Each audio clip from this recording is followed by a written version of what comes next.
Welcome to the Routing Table podcast. My name is Melchior and I'm here with my co-host Rick. Hey, Melchior. Today's guest is Juniper Networks Distinguished Engineer John Scudder. Welcome, John. Thank you. So, John, we probably all have heard about RFCs, but where do they come from? What is an RFC and who actually write these documents? So today's topic of conversation is about how to drive an idea to a standard, or in other words, what is IETF and how does the IETF operate? But first, John, could you shortly introduce yourself to the listeners? Yeah, I'd love to. As you said, my name is John Scudder. I'm a distinguished engineer at Juniper Networks, and sometimes people want to know what a distinguished engineer is.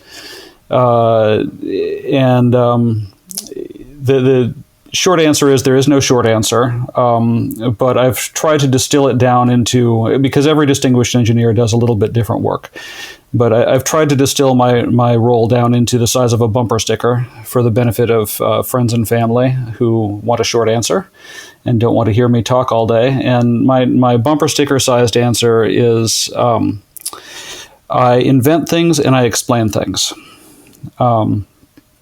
So that's kind of what a distinguished engineer does.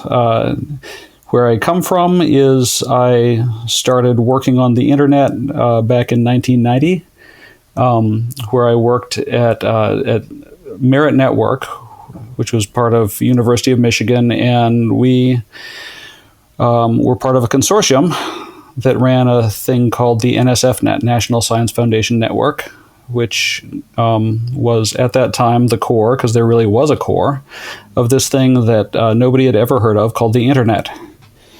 So I got my start in network operations back when we were still kind of inventing what it meant to be network operations. And gradually over the years drifted into routing protocol design and implementation at several different companies, one that I founded, some that I worked at. And here I am at Juniper now. And what I do at Juniper is I do protocol design, I do mentoring of protocol engineers, routing protocol engineers. And last but not least, Juniper sponsors me to do work at the IETF. And that kind of gets us to the topic of your podcast. Yeah. Well, thanks for the short introduction. By the way, the description of a DE is probably the shortest I've ever heard. So that's a good one. So, yeah, you mentioned your work in IETF and you started in this business around what you said in the 90s. That's around the time IETF became a formal thing. What is it you do yourself in IETF? So my formal role in IETF is I'm co-chair of the Interdomain Routing Working Group. So almost all IETF working groups are arranged with at least two co-chairs for various reasons, and The IDR working group is the one that works on standardizing BGP, the Border Gateway Protocol. And in addition to that, I'm an individual contributor on many different standards and pieces of work, and I think we'll get into talking in more detail through the hour about what all these, how all these different roles work. I think we might need to take it one step back. Let's first define what IETF is. Great. The IETF is kind of a unique organization. The hardest question. Right. Let's don't start by throwing me softballs. Let's go right into the most difficult question. Yeah, it's sort of like defining a distinguished engineer, isn't it? Because the IETF is, as far as I know, sort of a unique organization, in that it has almost no formal existence whatsoever, but yet it manages to be one of the most important standards organizations in our industry. So IETF, of course, stands for Internet Engineering Task Force. And I'm not an expert in the history, except for the fact that I've lived through the majority of it. So it started, I think, in 1986 as basically just a loose gathering of researchers that were working on this internet thing that nobody had ever heard of, and they needed to make their things work together. So they got together in a room, and the U.S. government kind of helped pay for their travel expenses and for most of them, and they talked about things they needed to fix. And they thought, we should write down some of this stuff so that we can all implement things that work together. And for whatever reason that I actually don't know the full history of, they decided to call these documents they were writing down requests for comment instead of something more obviously explanatory like standards or something like that. No, they're requests for comment, even though by the time we get to the request for comment phase, it actually means that we're done and we're mostly not asking for comments anymore. It's an oxymoronic name. So over the course of the years, the IETF has grown, as the industry has grown. So, it's not just a few government-funded researchers anymore, obviously. And it's needed to create more structure for itself. So sometime in the mid-90s, the Internet Society got founded. And that created kind of an organization that had more formal existence and structure, and they among other things, help fund the IETF, and they help provide a corporate existence for things like being able to sign contracts, because one of the things the IETF does is organize meetings, and to organize a meeting, you need to book a hotel, and to book a hotel, you need to sign a contract, and to sign a contract, you need to be a corporation. So the IETF has the ISOC as its umbrella organization, but this all, sort of, it's administrative details. They're important administrative details to the people who have to care about them. But for most of us who do the work on the ground in the IETF, what it is remains a group of people who need to get together and get some work done. We need to build routers or browsers or whatever that can interoperate. And so we need to write down how those things are going to interoperate. And so we have these things called internet drafts, which are really where the work gets done. And eventually, when we think they're cooked, they become RFCs.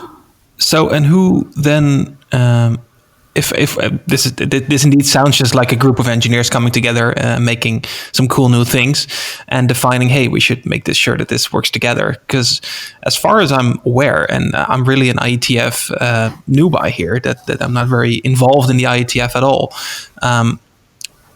it actually means that the standardization part of it is not really enforceable, right? It's just, hey, this is a good idea. We've thought about this with a lot of people and we think it should be done like this, but there's no real, let's say, IETF police, right? That enforces you to do by the standards. That's exactly right. Sometimes we joke about the fact that we have no protocol police.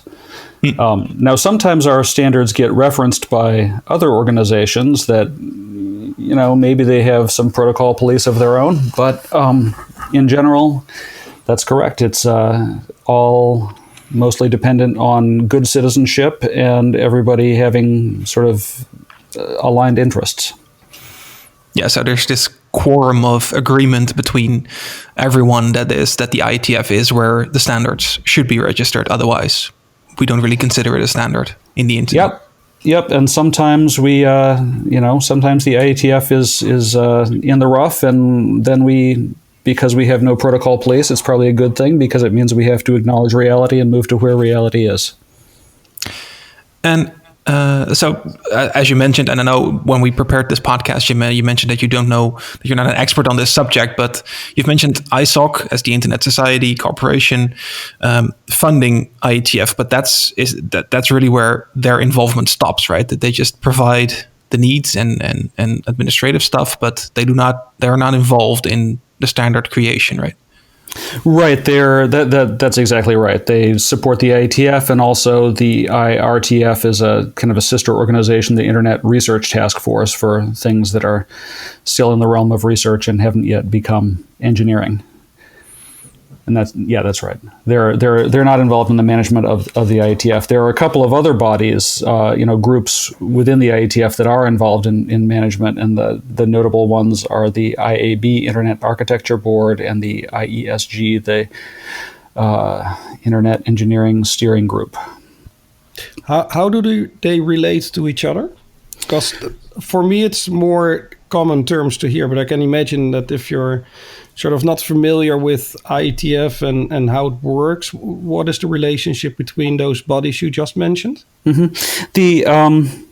I suppose if you want to try to, and it's always dangerous to make an analogy because analogies are always wrong, but I'll do it anyway. If you want to make an analogy to the corporate world, the IESG is a little like the vice presidents and C staff, the executives, and the IAB is a little bit like the board of directors. So the IESG is in charge of the operations of the organization and managing the work of the organization, and the IAB is more in charge of determining who sits on the IESG, and we can talk about that more later because it's also unique and interesting.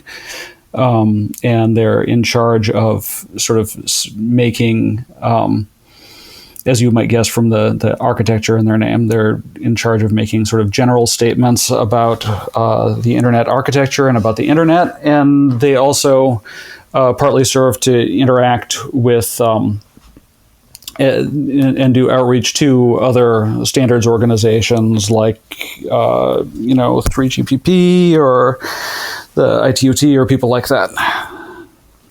Basically, the IAB are sort of expected to be a group of wise people who think hard about the internet and where we're going and what we're doing and if we're doing it correctly. And the IESG are a group of, they should also be wise people, in charge of paying close attention to what the working groups of the IETF are doing and if we're getting it done right, and also paying attention to the quality of our work product and if something is ready to become an RFC yet, for example. Right. And if we keep working in analogies here, how does making an IETF standard compare to, let's say, scientific research, where you have peer reviews and publications and that sort of work? So I've never worked as a working scientist, but I have sat on a few peer review groups, so I have a little bit of exposure to it. The IETF process, I would say, is less formal. It can be more nimble in the best of times. It can also be more contentious. It's more consensus based. So you asked about the scientific research process. There's in the scientific research process, you generally have something that looks like a researcher or research group.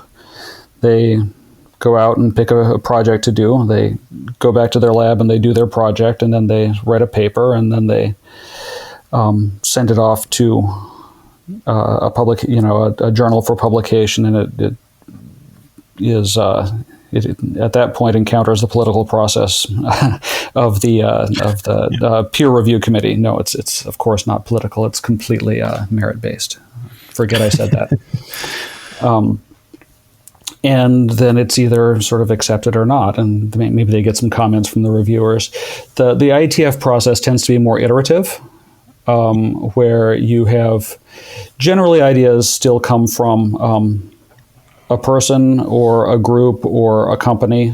We can talk more about companies versus people later, but an idea comes up, and somebody says, "Hey, this idea really would be more valuable as a standard than as a trade secret that I just put into my box. I want everyone to have this because I want to interoperate with everybody. So I'm going to find an appropriate working group, or if there isn't one, maybe I'm going to go to the effort of creating one. And then I'm going to bring it to the working group and say, hey, let's standardize this thing." At that point, the working group gets to start to have a discussion about it. And they, first part of the discussion is, hey, is this work that we want to work on? And that's generally called the working group adoption phase. If the group says, yeah, we want to work on this, then it becomes a working group document, so-called. And usually what happens is the people who introduced the idea, the authors, remain as the principal authors. Maybe they bring in some other authors.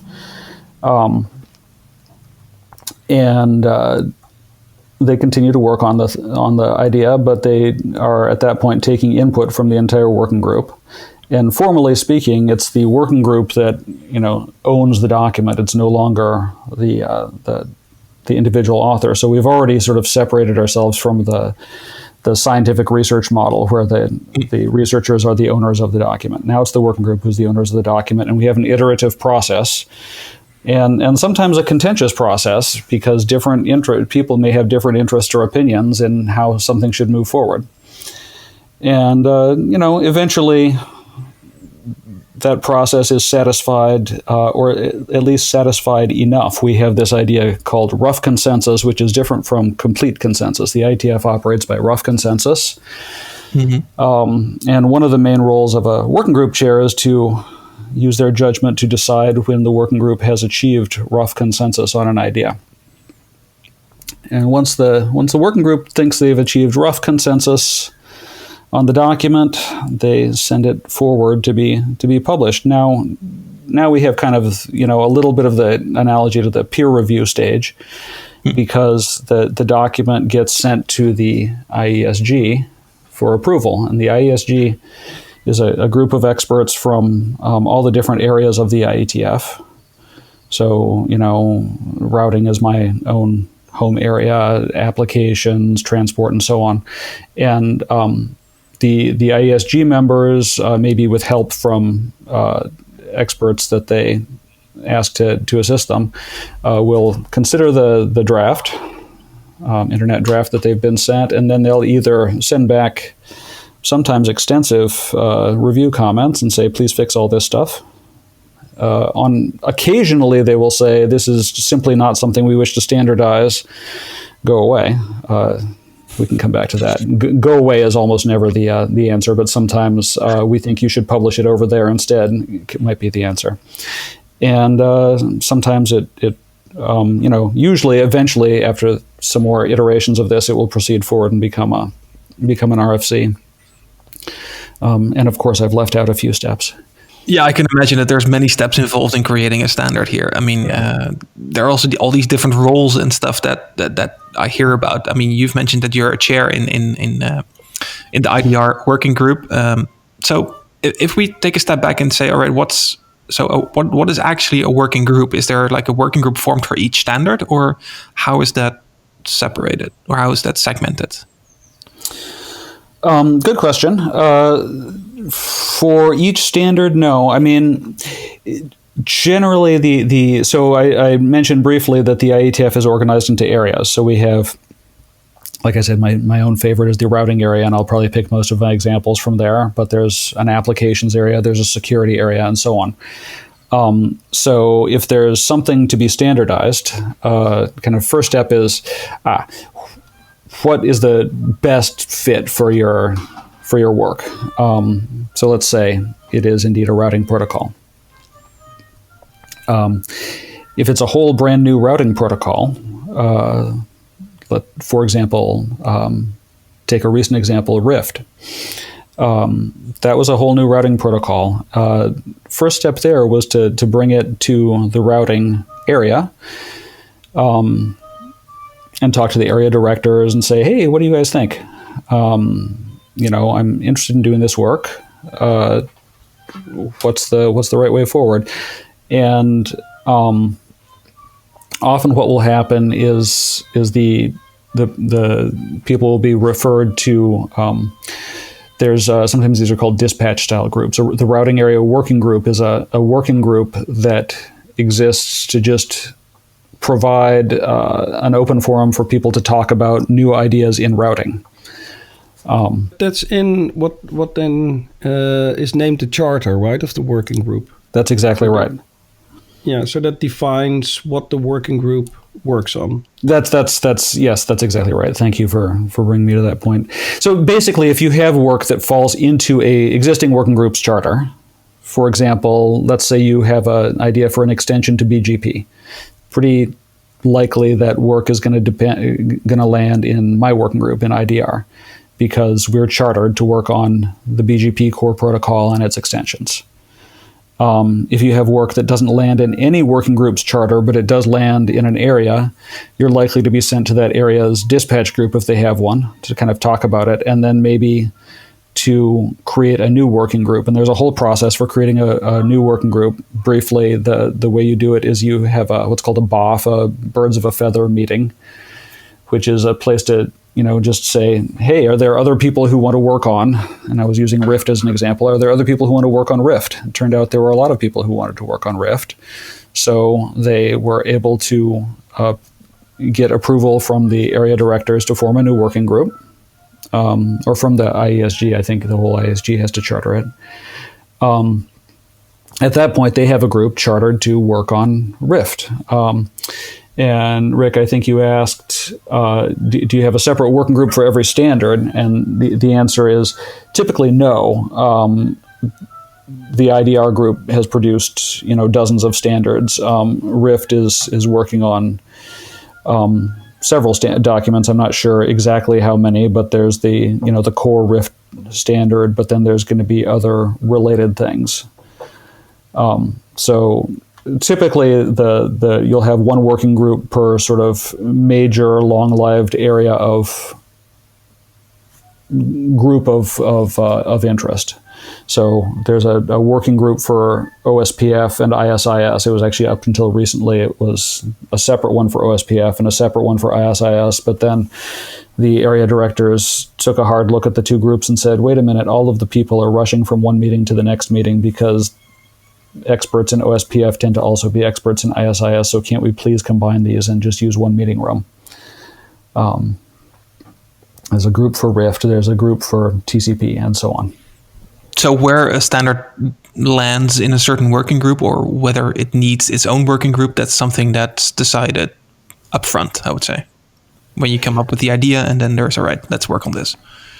Yeah, typically that's one of your first decisions, and people who've been around the IETF for a while, of course, are able to navigate that pretty easily, or well, I don't know if easily is the right word, but are able to navigate that and figure it out. People who haven't been around the IETF as long, often a good first step is to approach either an area director typically you're going to know at least, is my thing, and in the applications area, is it transport, is it security?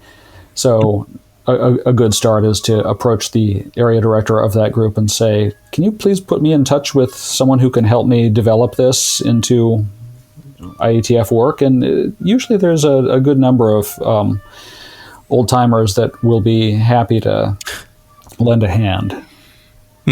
Well, and what you see happening is that work can move in between, can move in between working groups, right?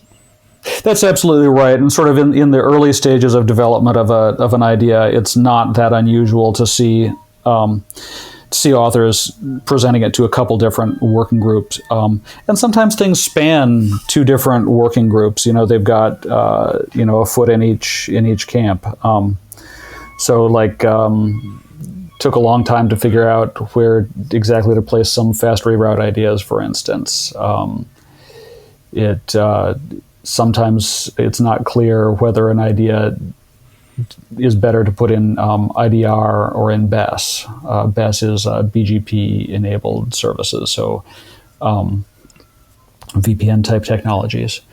And the working group chairs will talk to each other in a case like that and talk with the authors and it's usually pretty collegial. We'll just, try to figure out where are you going to find the most expertise and the people willing to work on your idea with you.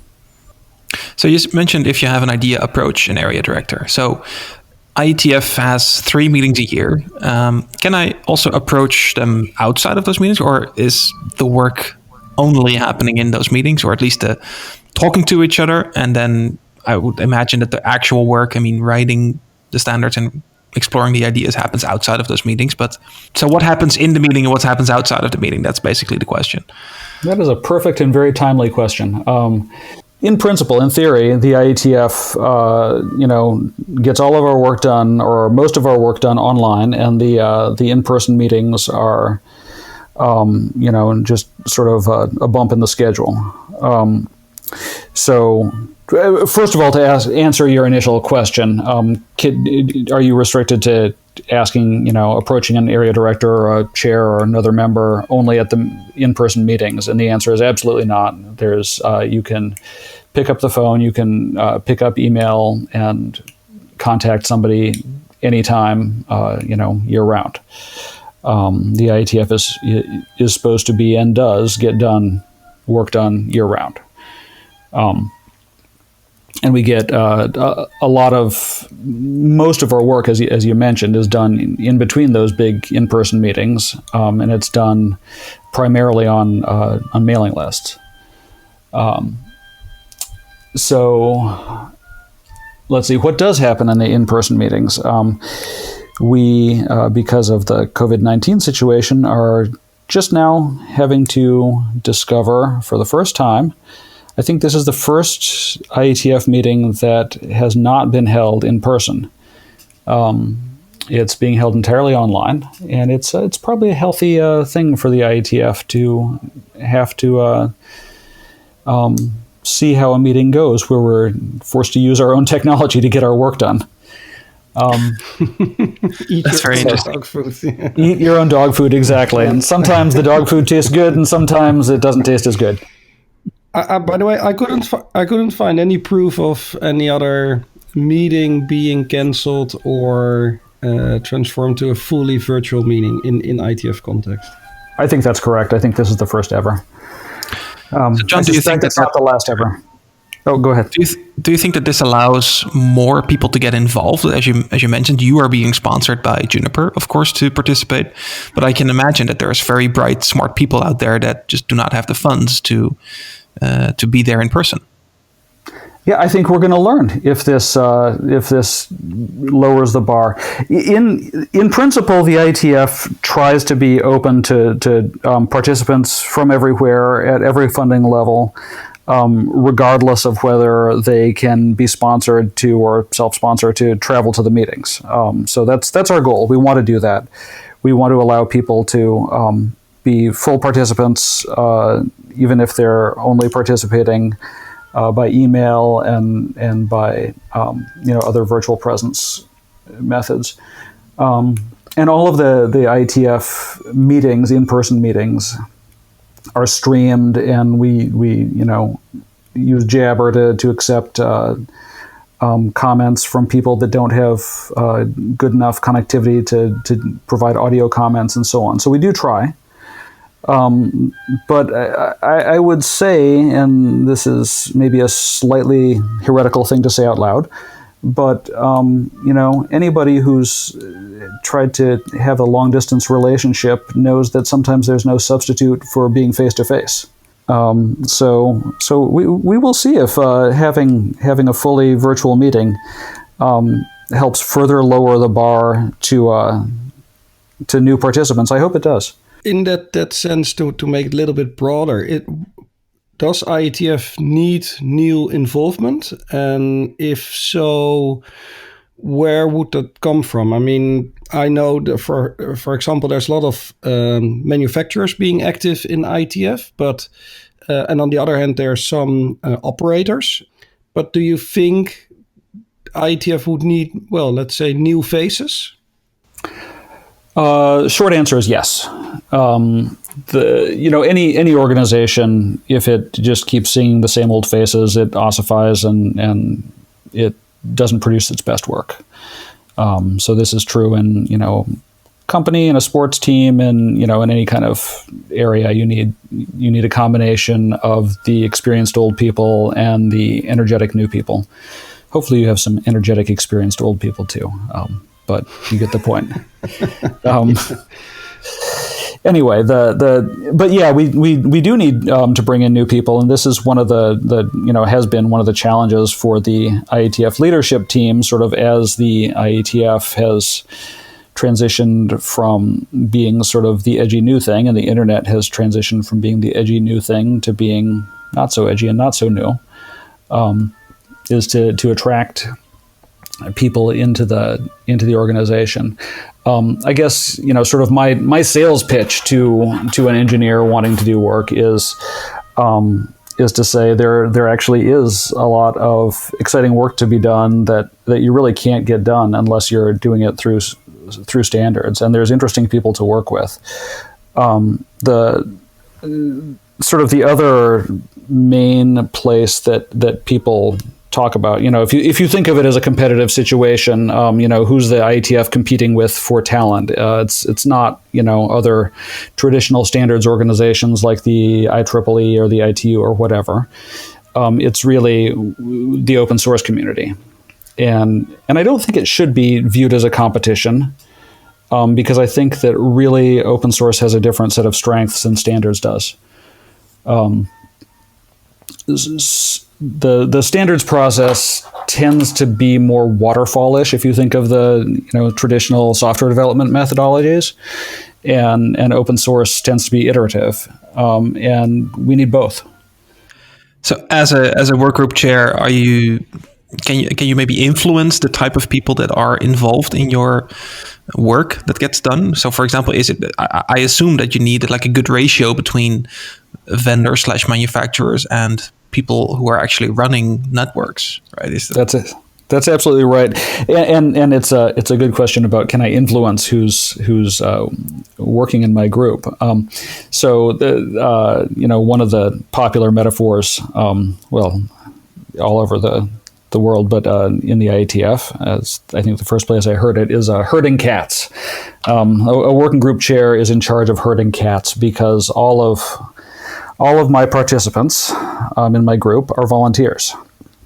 I mean, maybe they're getting paid by their company, but they're certainly not getting paid by me, and I'm not their manager. So I'm in charge of cajoling and trying to interest and entice people to come and work with my group. So can I influence? Yeah, I can influence by various means, but ultimately I don't have strong recruiting tools in the sense, the same sense that a person in a business organization would. You asked about sort of the mix between operations and industry, and I could add to that research, academia. There's a bunch of different groups, all of which have valuable input to offer us. And I think that whenever we get, but let's just focus it back down to operations and vendors. For a while, the IDR group was heavily dominated by vendors, and I guess it probably still is. But we became too dominated by vendors, and people. We sort of ended up in this corner of protocol purism, which wasn't sufficiently responsive to the genuine needs of people operating networks. And I think very fortunately for everybody, a few network operators decided to really put some serious energy into penetrating the shell of the maybe excessively closed shell of that group of vendors that had all worked closely together for many years, and to say, hey, we have some operational problems here, and you're not solving them. And of course, they can do that by talking with their account teams or other sort of traditional methods. But sometimes it really makes more sense for them to come to the standards organization and say, because that's the product that's failing them, and say, your standard isn't working in my network because, to take a concrete example, because when there's an error, my BGP session gets reset, and it doesn't need to be. I think that now the pendulum has swung, certainly in my groups, a little bit more towards having a mix of people who are able to represent the perspective of operators and people who are able to represent the perspective of implementers. And sometimes they have a challenge getting through to each other, but it's a really, you can't produce a good standard without both of those inputs. Taking it back one step, you said a few times that people who are active in IETF, like yourself, are normally, let's say, sponsored by their employers. However, as far as I know, you participate on Inperson and on a personal title. How does that relate? How does that work? Yeah, that's one of the unusual things about the IETF is most standards organizations, actually all the other standards organizations I'm aware of, have some kind of membership criteria. They have some kind of voting criteria. So your company would become a member. They'd probably pay some membership fee and become a member of the standards organization. And then when the standards organization decides to produce a standard, the different members, companies, will designate a representative to vote. It's kind of a UN model, I guess. The IETF doesn't do that. The IETF, even though many of us are indeed paid by our employers to come and work at the IETF, there is no formal representation by companies whatsoever. There's representation by individuals. The way you become a voting member of the IETF is first of all, you don't, because we don't have voting. But the way you become a member of the IETF is you show up. And that doesn't necessarily mean in person. It can mean joining the mailing list. And you start to participate. The way you vote, like I said, is you don't vote, but you provide your opinion. Most importantly, again, on the mailing list, as a chair, whenever my group is going to, take some formal action, like advancing a document to the IESG to be made into an RFC, that is always done on the mailing list. You may talk to me in person and say, John, I think we should do this. And, or you may come up to the mic during the in-person meeting and say, dear chairs, we should move this forward. And a lot of people may stand up and say, I agree, but none of it counts until it happens on the mailing list.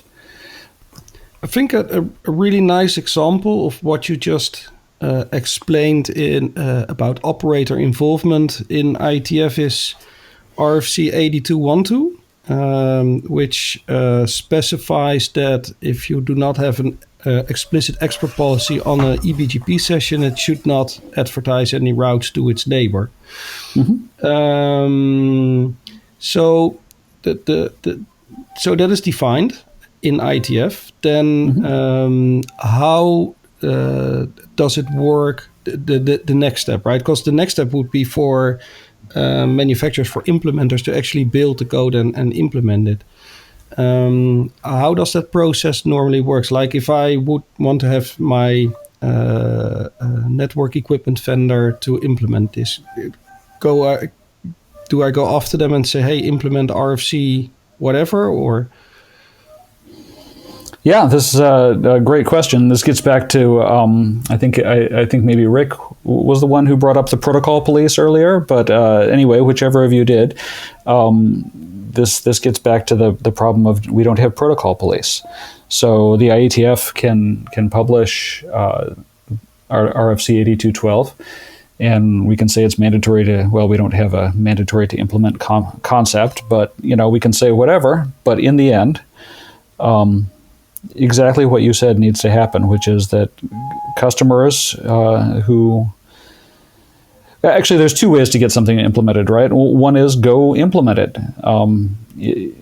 If you have an open source project that you're contributing to, you don't need permission necessarily, depending on the nature of the open source project. Go implement it. But if we're talking about traditional hardware products such as my company sells, or many other companies, then a more traditional method of interacting with the company is what has to happen. You have to show up at your vendor with a checkbook, or however it is you interact with your vendor, and say, "Dear vendor, RFC 8212, go do it." And that's outside of the IETF process per se.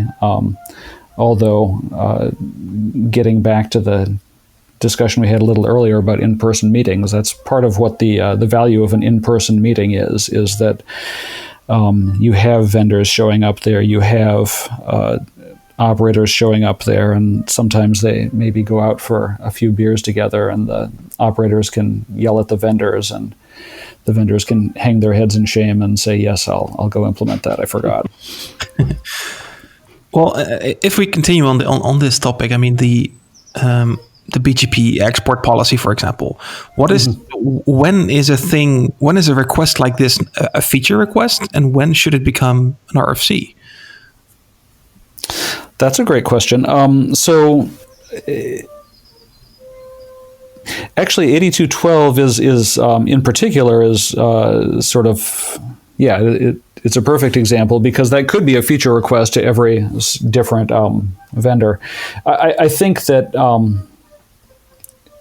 what it comes down to is, if this is a feature request that's sort of specific to the feature set of a particular vendor, then it is a feature request. If this is something that you think that every single vendor should do, otherwise the internet doesn't work well, it's probably an RFC. And then there's like one step further when it's obviously an RFC, which is, this is actually a protocol, and the two different vendors can't interoperate at all unless they do the protocol the same way. That one's easy. But pulling it in a little bit into, back to the 8212 example, that's not a protocol that doesn't affect, as we say, on the wire bits. But what it does affect is it represents the sort of judgment of the operational community that you really need to fail closed. And if you don't, the internet will suffer. And everybody's BGP implementation should work this way. And if you're saying a sentence like everybody's implementation should work this way, that's your hint that what you're talking about is a standard and not just a feature request. Exactly. And why is it still then, as you mentioned interoperability before, but how come that we still have interoperability issues, although vendors claim to have implemented an RFC? Is that because it's difficult to read, I would say? I mean, I've tried to read RFCs, and sometimes I really struggle to understand every concept. I imagine that engineers have the same thing when they read it. They're like, what? How? So how do you keep it readable versus strict language? I mean, I know that that's a very difficult thing, but is that also why we may have interoperability issues sometimes? Oh, for sure. I mean, that's one of the reasons for sure. It's hard to write a good standard because you want to chart a course in between making it, hundreds of pages long and read like a legal document. Like and I wasn't going to name any names. Versus, I had the honor to do some editorial work on the Rift draft. It's nice. kind of hard indeed to read those. Yeah, so there's like that on close to one end of the spectrum, and on the other end of the spectrum, documents that leave too much to the imagination because everybody knows that we don't have to write it down, and the other problem we have is in producing good standards is usually the person writing the standards document is likely to be also the person either writing code or working closely with those writing the code. And this is true in all kinds of areas of life, is if you spend too long looking at something, it's hard to see the flaws in it anymore. Of course I did it that way. I didn't bother writing it down because I never even thought about it. It's just as natural as breathing. So sometimes things don't get written down in standards document because it's just as natural as breathing. This is a reason that this is a reason we get interoperability problems. This is also a reason why we get we get BIS documents. A BIS document is just you take a standard and say, oh wow, we left a bunch of things out and we need to redo it. We have errata if we have like true errors in the document. And sometimes you have interoperability problems because you have an engineer at a vendor who just is trying to be too clever by half, or because they didn't read carefully. That can happen too. Human error plays a part in every aspect of life. So we have a bunch of phases in the standards process that sort of try to help us produce better quality documents. We have these working group last calls before we send a document to the IESG, where many members of the working group are supposed to go review the document and supply comments. The IESG is supposed to do the same thing. And then we have an excellent professional RFC editor staff that at least try to make the language of the documents readable and grammatical and not embarrassing. But of course, they can't go and fix the technical content for us. Despite all that, we still end up with ambiguities in various documents at various times. Mm-hmm. So before we wrap up, because we're already running a bit over time here, but I think this is a very interesting topic to talk about. You've touched on open source or open before, but I want to discuss that a bit better, because indeed, especially when you see I think that all got started when the hyperscalers got more attention in the market, and they needed innovation to happen faster. So instead of going through a very lengthy but very thorough standardization process, you've seen a lot of things coming out on the market that are now, let's say, open, which sometimes is also positioned, hey, this is a standard. I mean, it's open, so you can take it and you can implement it. But how do you see that as you work a lot more in the IETF? How do you compare, let's say, is open the new way of making standards? Or how, where should we find the middle ground, right? Well, I would disagree that open is the new way of making standards. I don't have to give permission to, and say open has its place, because whether I say so or not, that's the fact. Yeah. I think that open has its greatest strength in kind of monoculture worlds where you have one dominant or sole implementation with people contributing to it. That's good and that's bad. I mean, sometimes we can look at like OpenSSL, for example, from a few years ago as a case where that turned out to be really bad for a while, because everybody inherited the same set of bugs.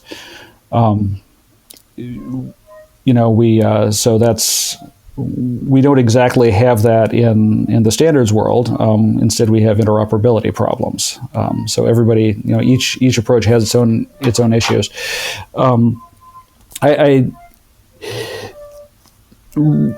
Sort of in the best possible world, the IETF approach can kind of hit a middle ground between the two, which is, the IETF old timers like to be, sort of proudly declare that we believe in rough consensus and running code. meaning that we actually do prototype and run stuff that we are going to implement.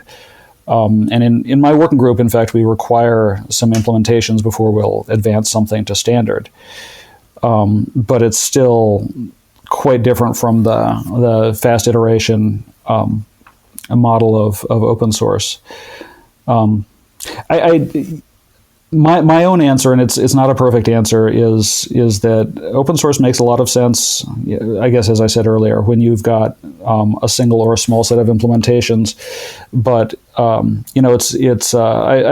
heard from people before, this line to the effect of, well, the code is the documentation.